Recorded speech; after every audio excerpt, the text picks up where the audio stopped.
It's a full moon in Pisces, and I didn't get much sleep last night because my phone kept buzzing with the evacuation warnings for areas around me being affected by wildfire.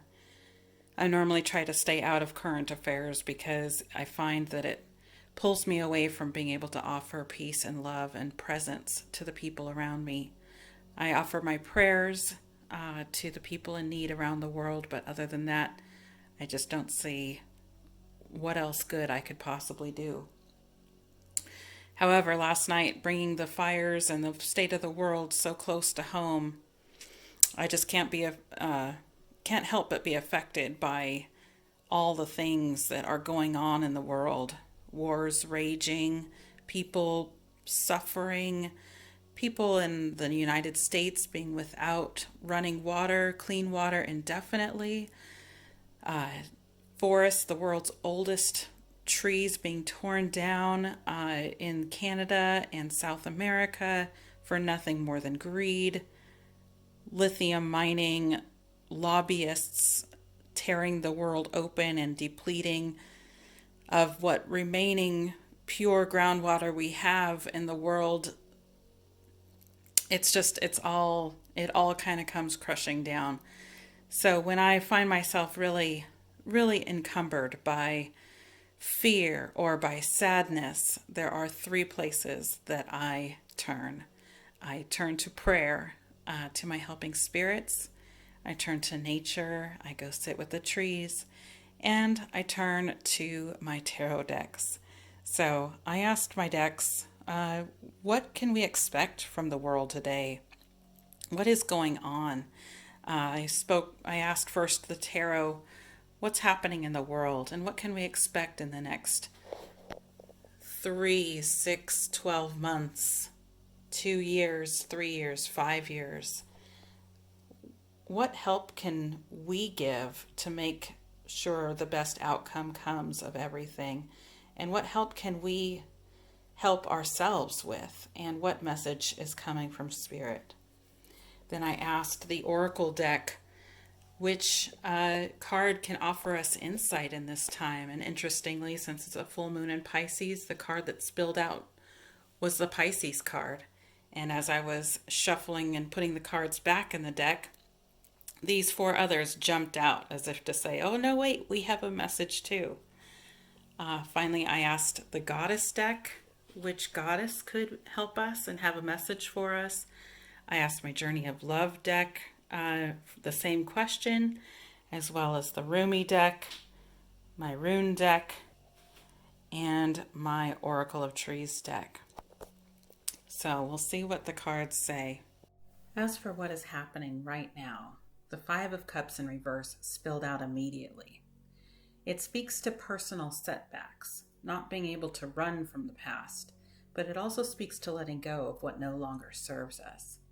This is mirrored astrologically by the Sun's sextile to the South Node being our past, and quincunx with Chiron, the wounded healer. Astrologically, the past is asking for reckoning. This seems to be saying we are experiencing the purging of old wounds. The act of keening comes to mind, an old Celtic practice of a wail, a cry, a soul-piercing lament of grief for things lost and suffered. As above, so below. So perhaps the strife and devastation we are seeing play out before us is a reflection of the collective galactic keening of the pain our species has caused to fellow humans as well as to the earth who birthed and nurtured us. Grief is painful, but can also be cathartic. Birth is also painful, and as dire and terrifying as the world seems right now, I can't escape the feeling that we are in a birthing process. This card is unquestionably hopeful, despite the frightening state of the world. The message of releasing what no longer serves us and making amends for our past wrongdoings has been recurring with striking frequency. It's a rock bottom of sorts, a place of hurting and pain, but also a place from which things have a chance to start getting better. Spirit has a different sense of timing, so better may not happen in our lifetimes. So let's see what the other cards say about timing. First, I want to say that I was struck by the prevalence of major arcana cards in this area of the spread. Major arcana deal with major life themes, and they are also only about a fourth of the whole deck. So this tells me that in the next 5 years, we will be reckoning with some essential themes. The card representing what to expect in the next 3 months is one of those major arcana cards, Temperance. Temperance is about patience, balance, and moderation, but also depicts an angel orchestrating the flowing waters of life. The message that is coming through is about trust in the divine. There is also a message here that echoes the first card, in that we are being asked to purge old habits and move forward in a direction that honors the sacred in all life. On a personal level, we do well to hold our own, have integrity, and maintain a service to others orientation, but also have faith and let ourselves be guided by spirit. On a collective level, this card is telling me to expect more turmoil to unfold. The jar has been tipped over, so to speak, and more devastation must pour forth. But at the same time, we are held in the arms of the divine, ever cared for and watched over, and we must have faith and patience as things play out. The card representing the next 6 months is the Page of Wands. This card is all about inspiration, potential, and exploration. Perhaps new ideas and innovations will enter the world sphere in the next 6 months. Perhaps new helpful discoveries will be revealed. There is definitely an energy of hope, optimism, and gumption in this card. The card representing the next 12 months is Judgment, which can either be one of the best cards in the deck or one of the worst, depending on which side of karma you are sitting on. The image on the card is that of the Christian prophecy of the Day of Judgment, with Angel Gabriel calling the pure of heart forth to paradise and leaving behind the selfish to a world of suffering. This card symbolizes a crossroads, a pivotal choice, and a critical spiritual awakening. The card representing themes 2 years from now is the Hierophant, which speaks to dusting off old rituals, elements from our spiritual heritage, and breathing life back into forgotten spiritual traditions. On a collective level, we may be doing more to get back to our roots, to where we come from. If we look back to the earliest days of Christianity, there was a focus on community, acceptance, and love. If we look back to spiritual practices preceding Christianity, there were also about cooperation with one another, nature, and the spirit world. The Hierophant is often about convention and conformity, so there's a bit of a crossroads vibe to this card also. Do we as a collective move forward toward past rituals in a positive, unifying way? Or do we move more toward dogma, domination, and control, as religion has been used for in the past? This is also a major arcana card, so this card indicates these will be fairly dominant themes with far-reaching effects. The card representing themes 3 years from now is the Hermit, another major arcana card. It also carries significance of being at a crossroads. The Hermit is about introspection, soul-searching, and self-discovery. It is a very individualistic card, but it also throws off the shackles of consumerism and conformity and reconnecting with our spiritual nature and connection. We might find ourselves in the dark during this time, cut off from the outside world. Possibly an internet outage? There's not much about the collective in the Hermit, so it's hard to apply it on a global scale. Other than there's a great deal of astrological events happening during this time also. The Hermit is very much about individual enlightenment, so perhaps there will be just a lot of that happening around the world. Finally, the card representing 5 years from now is a bit ominous, the Page of Pentacles in reverse. It can symbolize delays, procrastination, and lack of action. But it can also symbolize learning from past mistakes. Perhaps as a collective, we will be in a place of rebuilding. Not sure exactly which direction to take, but willing to look at where we've gone wrong in the past and how to avoid doing the same thing again. The card representing how we can help bring about the best possible outcome is the Three of Cups, which is about celebration, friendship, and community. I feel we are called to connect in a deeper way with each other and with our joy. As I said to my husband earlier today, take some Windex to your shoulds, unless those shoulds involve connecting with others, and follow your heart, your soul's whisperings. It would seem that by coming together, by uplifting each other, by loving one another, we can help uplift the world. The card representing how we can receive support in this time is the Ace of Cups in reverse, which is all about self-love.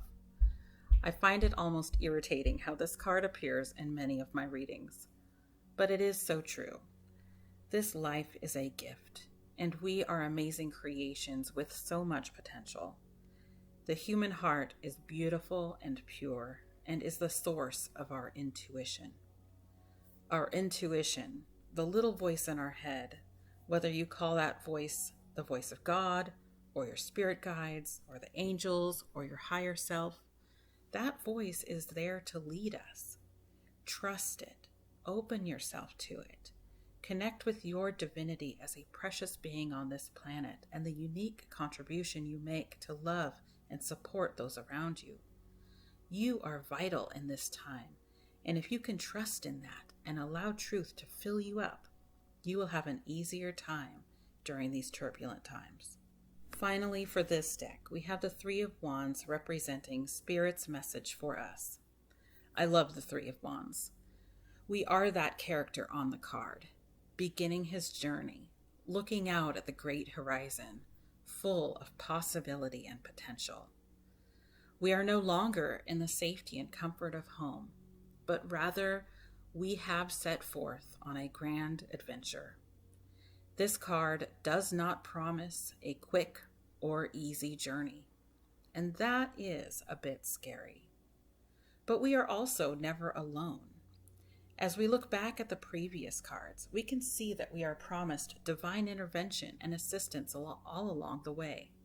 We have angels and our friends holding our hands and spiritual guidance illuminating our path. Moving on to our oracle cards, we first had Pisces. Pisces is the sign of our current full moon, and it is also the sign of the age we are exiting. Pisces is about empathy, emotion, spirituality, and healing. We may be feeling a bit raw right now, but that is all part of the process. Insisting on joining Pisces, fascinatingly and also appropriately, are Scorpio, the sign of our current south node, and Taurus, the sign of our north node. The connection with current astrological events is just uncanny. The south node is our past that is being called into reckoning right now, as it is sextiling the sun and quincunx with Chiron. Scorpio can speak to hidden emotions, but also transformation. One of the symbols of Scorpio is the phoenix, so while the world may literally be burning right now, there is potential for us to emerge glorious and new. Taurus, our north node, points to our soul's purpose at this time. Taurus is all about the earth. We are being called on a collective level to reconnect with the earth, with the simple pleasures in life, and with kindness. Also joining the party is the infinity symbol, perhaps bringing comfort that despite the destruction and chaos of these times, both nothing and everything lasts forever. We can't have creation without chaos, beauty without pain. These times may be dark and full of despair, but this too shall pass, and a brighter future will eventually lie ahead, though we may not know what that looks like. Finally, from this deck, we have Bina. I am no expert on the Kabbalah, so I welcome additional insights in the comments.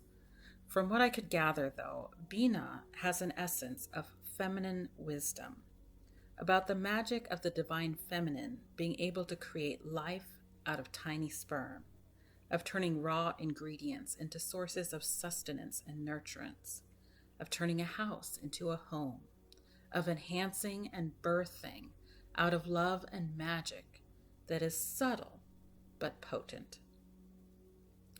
Taken all together, I'm getting a strong vibe of acceptance, groundedness, as well as transformation. Much like the Temperance card from earlier, we seem to be given the message that we will be much better off if we can ride the wave rather than fight against it, and lean into our more feminine strengths of intuition, connection, and mystery in our sails. Next from the Oracle decks, Venus was the goddess with a message for us at this time. Venus is the ruler of both Taurus and Libra, the two signs connected with the earth and with community, as well as balance as alluded to by the Temperance card. She stands for love and pleasure, and seems to also emphasize the message given by the Three of Cups, to focus on celebration and friendship at this time. And if we are to believe the channeled text of the Law of One, we can also glean comfort from appreciating that the evolved entities Ra are coming through at this time to guide and support us on a higher level. From the Journey of Love deck, we are again given the message to let ourselves be carried on the wave of change. We can't fight or change what is happening or will come, except to open our hearts towards one another and the earth and all her creations. These times are carrying us towards something new. Take the hands of those you love and let yourself be carried with faith, hope, and love. And for heaven's sake, feeling like a broken record now, the Rumi deck has a similar message. The accompanying poem reads, "The spring of love arrives to transform the dust into a garden. The call is heard from the heavens to bid the wings of soul to fly. The sea becomes filled with pearls. The dry land receives the water of life. The stone becomes a ruby, and the body becomes all soul." The card speaks to the power of love as the force behind miracles, but also cautions us against creating expectations for outcomes or timing. Like a stone becomes a ruby, or an eagle becomes a phoenix, we are in a process of transformation, the results of which we cannot begin to imagine. We are simply encouraged to tap into love and faith and try to enjoy the journey as best we can. Second to last, we have the rune cards that spelled out, and I apologize in advance if I get the pronunciations wrong. Isa seems to be encouraging us to be present in the here and now. We will do no good to anyone to dwell on fears and potential catastrophic outcomes. Isa encourages us to reach beyond and outside of ourselves and connect with others and keep an open mind. Uruz speaks to strength, perseverance, and transformation again. It symbolizes raw life energy and carries a bit of a warning, as the rest of these cards seem to as well. Although we are divinely guided at this time, we are heavily encouraged in these cards throughout this spread to focus on joy and love. My hunch as I begin to put all these cards into perspective as a whole is that there is a potential for things to transform in a negative way if we don't put our energy on love and connection. Thankfully, we also have Elhaz accompanying these cards. She is a protector and also carries an energy similar to the Hermit, that of introspection and spiritual enlightenment. This is the rune of the divine plan and higher vibrations. It too carries angelic essences and encouragement. Her message is to sacrifice our outdated patterns, our selfish inclinations, to do the hard inner work of recognizing where we are dishonest, judgmental, condemning of others, driven by fear or greed rather than community and love, and establish control of our emotions. And in return, she will give us protection and the ability to communicate with spirit. And lastly, the two cards from the Tree Oracle deck are the Olive Tree and the Christmas tree. The olive tree has multiple sources of symbolism as a symbol of peace after an extended period of trial and tribulation. From the olive branch brought by the dove after the flood in the biblical story of Noah, to the olive tree planted by Athena in Greek mythology following her battle with Poseidon. The Christmas tree also has multicultural significance, from the Celtic and Nordic celebration of fir trees as symbols of life, to the Roman symbology of abundance and prosperity, to our modern day use of the tree in connection to a holiday about family, love, giving, and joy. I love the closure of this reading with these two cards, as they acknowledge the difficult time we're in, the tumultuousness, the chaos, the destruction, while offering hope that better times do lie ahead, times once again of peace, love, life, and joy. To put this reading as a whole into a nutshell, I would say that being communicated by Spirit at this time is that we are in the middle of a massive transformation. We are being called by all the higher beings to atone for our collective past and our selfish ways, to cast off self-righteousness and condemnation of others, and to take ownership for our own actions, to commit to leading a life of love and connection and community and celebration and gratitude. And in exchange, Spirit will see to it that we see brighter days. We will see times of peace and prosperity as a whole global community, all life included. Challenging times lie ahead, and we have work today, but we are divinely guided and protected.